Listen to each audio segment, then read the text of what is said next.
उत्पत्ति 37:1-36। उत्पत्ति 37:1। याकूब तो कनान देश में रहता था, जहाँ उसका पिता परदेशी होकर रहा था। उत्पत्ति 37:2।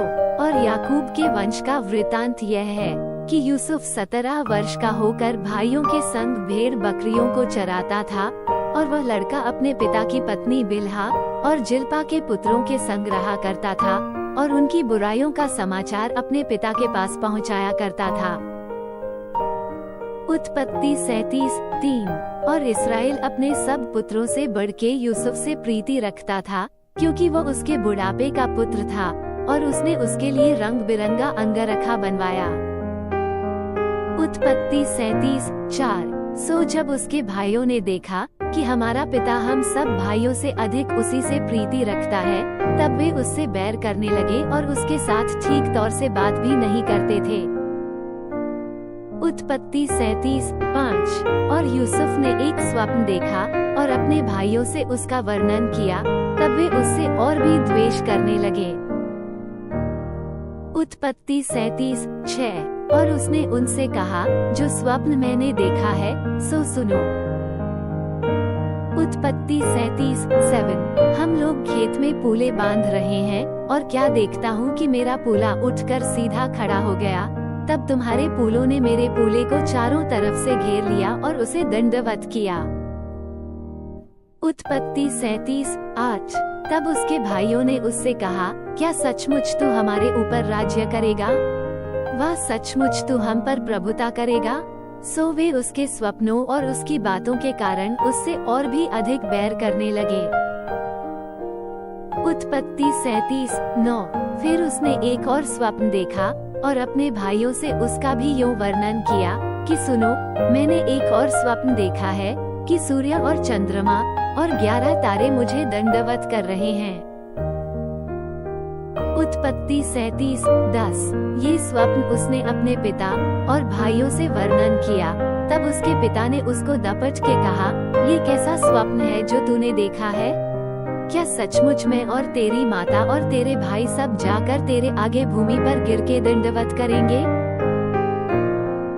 उत्पत्ति 37:11। उसके भाई तो उससे डाह करते थे, पर उसके पिता ने उसके उस वचन को स्मरण रखा।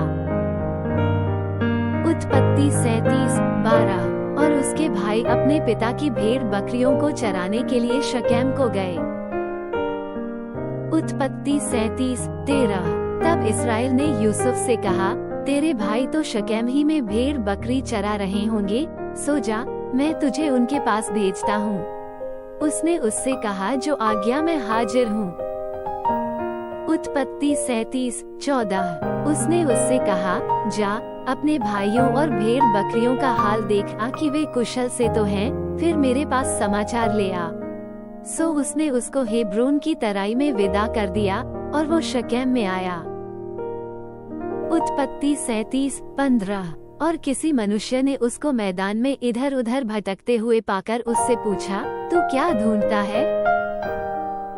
उत्पत्ति 37:16। उसने कहा, मैं तो अपने भाइयों को ढूंढता हूँ, कृपा कर मुझे बता कि वे भेड़ बकरियों को कहाँ चरा रहे हैं। उत्पत्ति 37:17। उस मनुष्य ने कहा, वे तो यहाँ से चले गए हैं, और मैंने उनको ये कहते सुना कि आओ हम दोतान को चलें।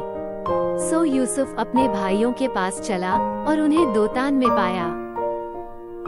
उत्पत्ति 37:18। और ज्यों ही उन्होंने उसे दूर से आते देखा, तो उसके निकट आने के पहले ही उसे मार डालने की युक्ति की। उत्पत्ति 37:19। और वे आपस में कहने लगे, देखो, वो स्वप्न देखने हरा आ रहा है। उत्पत्ति 37:20। सो आओ, हम उसको घात करके किसी गड्ढे में डाल दें, और यह कह देंगे कि कोई दुष्ट पशु उसको खा गया।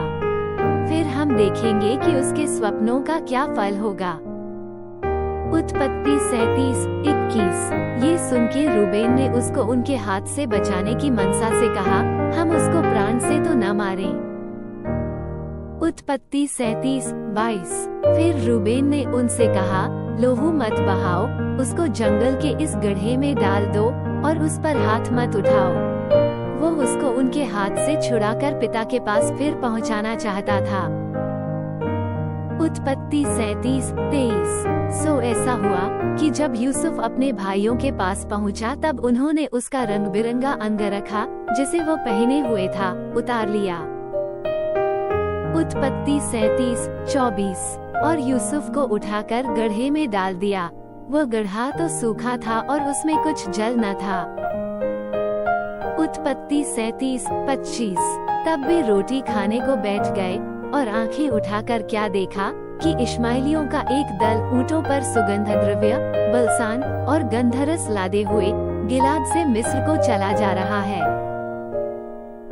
उत्पत्ति 37:26। तब यहूदा ने अपने भाइयों से कहा, अपने भाई को घात करने और उसका खून छिपाने से क्या लाभ होगा।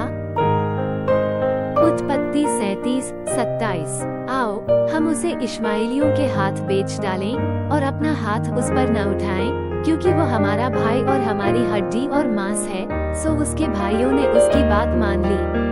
तब मिद्यानी व्यापारी उधर से होकर उनके पास पहुँचे। उत्पत्ति 37:28। सो यूसुफ के भाइयों ने उसको उस गड्ढे में से खींच के बाहर निकाला और इश्माएलियों के हाथ चांदी के 20 टुकड़ों में बेच दिया और वे यूसुफ को मिस्र में ले गए। उत्पत्ति 37:29। और रूबेन ने गड्ढे पर लौटकर क्या देखा कि यूसुफ गड्ढे में नहीं है, सो उसने अपने वस्त्र फाड़े। उत्पत्ति 37:30। और अपने भाइयों के पास लौटकर कहने लगा कि लड़का तो नहीं है, अब मैं किधर जाऊं। उत्पत्ति 37:31। और तब उन्होंने यूसुफ का अंगरखा लिया और एक बकरे को मार के उसके लोहू में उसे डुबा दिया। उत्पत्ति 37:32। और उन्होंने उस रंग बिरंगे अंगरखे को अपने पिता के पास भेजकर कहला दिया कि यह हमको मिला है, सो देखकर पहचान ले कि यह तेरे पुत्र का अंगरखा है कि नहीं। उत्पत्ति 37:33। उसने उसको पहचान लिया और कहा, हाँ यह मेरे ही पुत्र का अंगरखा है, किसी दुष्ट पशु ने उसको खा लिया है। संदेह यूसुफ फाड़ डाला गया है। उत्पत्ति 37:34। तब याकूब ने अपने वस्त्र फाड़े और कमर में टाट लपेटा और अपने पुत्र के लिए बहुत दिनों तक विलाप करता रहा। उत्पत्ति 37:35। और उसके सब बेटे बेटियों ने उसको शांति देने का यत्न किया, पर उसको शांति न मिली और वह यही कहता रहा, मैं तो विलाप करता हुआ अपने पुत्र के पास अधोलोक में उतर जाऊंगा। इस प्रकार उसका पिता उसके लिए रोता ही रहा। उत्पत्ति 37:36। और मिद्यानियों ने यूसुफ को मिस्र में ले जाकर पोतीपर नाम फिरौन के एक हाकिम और जल्लादों के प्रधान के हाथ बेच डाला।